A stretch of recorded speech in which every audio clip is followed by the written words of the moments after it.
Welcome to Certification Terminal. As part of this series, we will discuss a couple of CompTIA Security Plus certification exam questions and answers.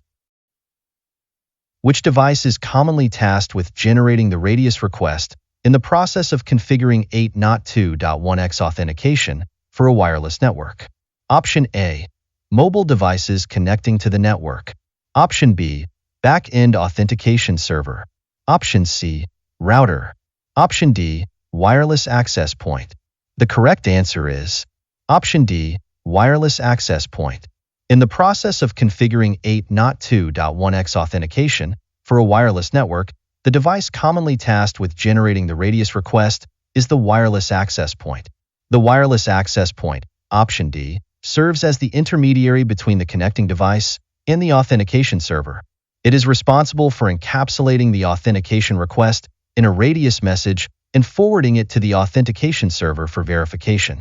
Therefore, it is the device commonly tasked with generating the radius request in the context of configuring 8.2.1x authentication for a wireless network. Next question. As the server administrator overseeing a RAID 5 setup with a 6-disk array, what is the maximum number of disks that can fail without resulting in permanent data loss? Option A, 2. Option B, 3. Option C, 1. Option D, 4. The correct answer is Option C, 1. In a RAID 5 configuration with a 6-disk array, you can only tolerate the failure of one disk without permanent data loss. RAID 5 uses distributed parity data to protect against a single disk failure. This parity data allows the array to reconstruct the information stored on the failed disk from the remaining healthy disks. However, if a second disk fails before the first one is replaced and rebuilt, the parity information itself might be lost. Since rebuilding relies on the remaining data and parity information, losing the parity data due to a second failure makes data recovery impossible. Next question. How does Cybersecurity Framework 2.0 contribute to refining the existing cybersecurity strategy frameworks? Option A, implements continuous testing of code. Option B, identifies and protects assets. Option C, incorporates governance for a powerful strategy. Option D, provides standardized approaches for monitoring. The correct answer is Option C, incorporates governance for a powerful strategy. The Cybersecurity Framework, CSF 2.0, contributes to refining existing cybersecurity strategy frameworks by incorporating governance for a powerful strategy. Option C. Governance plays a critical role in shaping cybersecurity strategy. By incorporating governance principles into cybersecurity frameworks, CSF 2.0 ensures that strategic decisions align with organizational goals, risk tolerance, and compliance requirements. Governance provides the structure and oversight necessary for developing, implementing, and refining cybersecurity strategies effectively. Therefore, Option C is the correct answer. Next question. Which standards must be adhered to the retention of payment information used for monthly charges in the customer profiles of a web-based manufacturing company? Option A, GDPR. Option B, PCI DSS. Option C, CSA CCM. Option D, ISO 27001. The correct answer is Option B, PCI DSS. PCI DSS, Payment Card Industry Data Security Standard, is the standard that must be adhered to the retention of payment information used for monthly charges in the customer profiles of a web-based manufacturing company. PCI DSS is a set of comprehensive requirements designed to ensure the secure storage, processing, and transmission of cardholder data. While other options address data security in general, PCI DSS specifically targets credit card information, which is crucial for the manufacturing company processing monthly charges. Major credit card companies endorse PCI DSS, making it the de facto standard for organizations that handle card payments. Next question. What are the security benefits of implementing the Trusted Platform Module, TPM, within an organization? Option A. TPM ensures continuous monitoring. Option B. TPM controls access to network resources. Option C. TPM is a type of antivirus software. Option D. TPM helps in data encryption and key storage. The correct answer is option D. TPM helps in data encryption and key storage. One of the primary functions of TPM is to securely store cryptographic keys and assist in data encryption. It provides a secure enclave within the system where sensitive information, such as encryption keys, can be stored and used for cryptographic operations. This helps in protecting data confidentiality and integrity by ensuring that encryption keys are not easily accessible to unauthorized entities. Therefore, option D is the security benefit associated with implementing the Trusted Platform module within an organization. Next question. When considering mobile solutions, what is a frequent utilization scenario for cellular connection methods? Option A. Providing internet access in areas without Wi-Fi. Option B. Short-range device pairing. Option C. Connecting to local area networks. Option D. Connecting to wired networks. The correct answer is option A. Providing internet access in areas without Wi-Fi. Cellular connection methods are specifically designed for mobile devices to access the internet over wide areas. They offer mobility and wide area coverage. Cellular networks have extensive coverage, reaching areas where Wi-Fi might be unavailable, like rural locations or while traveling. Cellular connections allow users to stay connected while on the move, unlike fixed Wi-Fi hotspots. Next question. Which activity is typically not part of the post-change routine in change management practices? Option A. Updating diagrams. Option B. Updating policies. Option C. Updating procedures. Option D. Updating contracts. The correct answer is option D. Updating contracts. It is less commonly associated with post-change routines in change management practices. While changes may have implications for contractual agreements, such as service-level agreements or vendor contracts, the actual process of updating contracts typically falls outside the scope of change management activities. Contractual updates may involve legal considerations and negotiations, which are generally handled separately from change management processes. Next question. When educating a team about advanced persistent threats, what distinguishes them from typical pirates or hackers? Option A. Lack of organizational backing. Option B. External forces with low resources. Option C. Reliance on basic tools. Option D. Prolonged, sophisticated, and stealthy attacks. The correct answer is option D. Prolonged, sophisticated, and stealthy attacks. It accurately describes the distinguishing characteristics of APTs. APTs are known for their persistence, meaning they may target an organization over an extended period, often remaining undetected for months or even years. They employ sophisticated techniques and tools to compromise systems, exfiltrate data, and maintain access while operating stealthily to evade detection by security measures. Next question. When developing a cloud-based web architecture, Bob aims to achieve the highest level of fault tolerance within the constraints of a single IaaS vendor.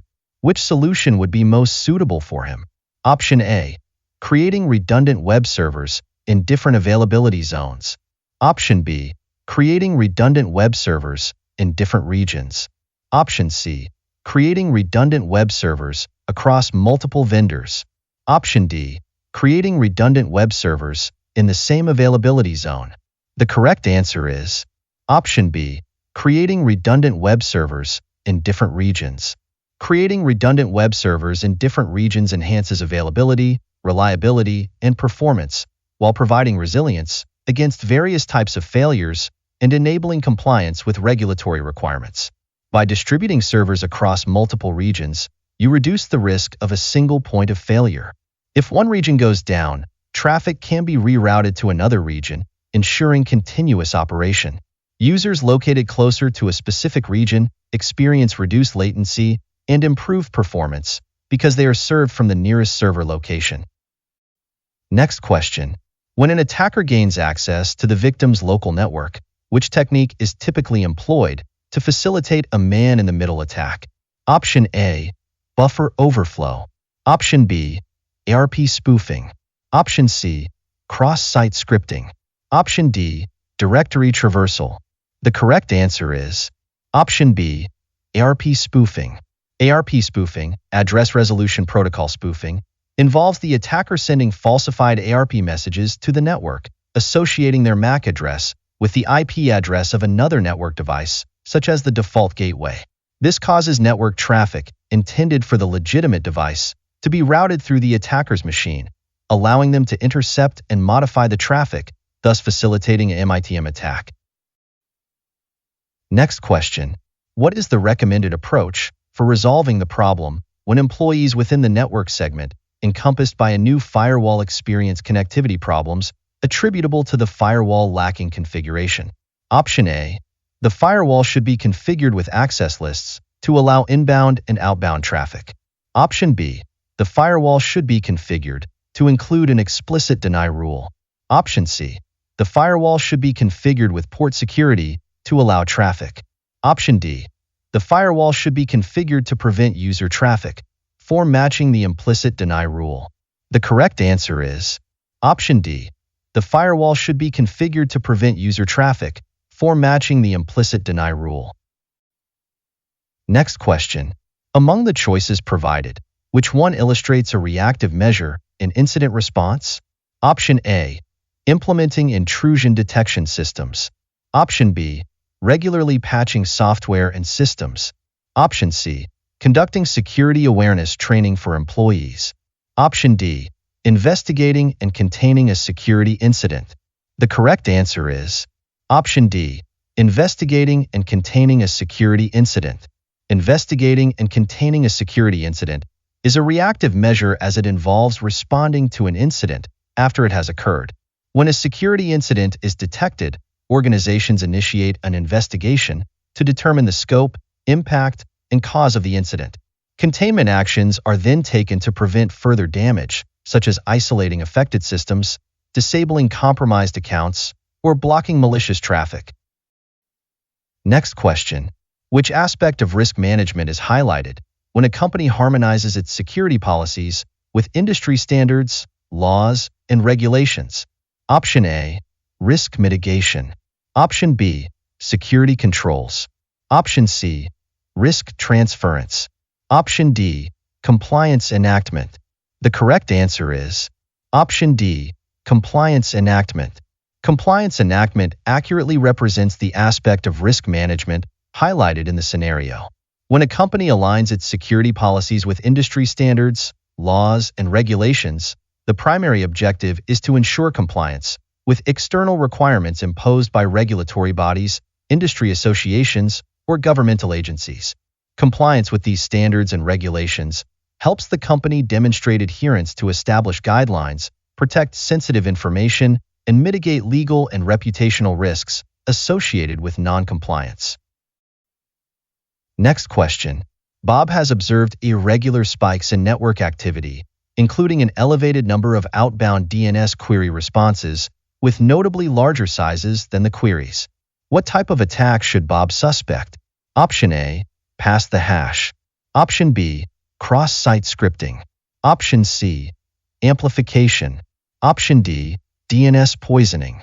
The correct answer is Option C. Amplification. Amplification attacks exploit vulnerable systems to generate a large volume of responses to a small number of requests, thereby amplifying the impact of the attack.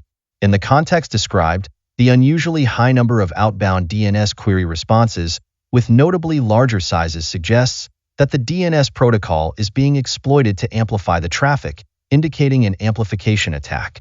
Therefore, Option C is the correct answer, as it aligns with the observed irregular spikes in network activity and the characteristics of the outbound DNS query responses described in the scenario, indicating the presence of an amplification attack. Next question. When an administrator adjusts hashed passwords to include randomization, ensuring that identical inputs lead to varied outputs, what term applies to this modification? Option A. Key stretching. Option B. Salting. Option C. IPsec.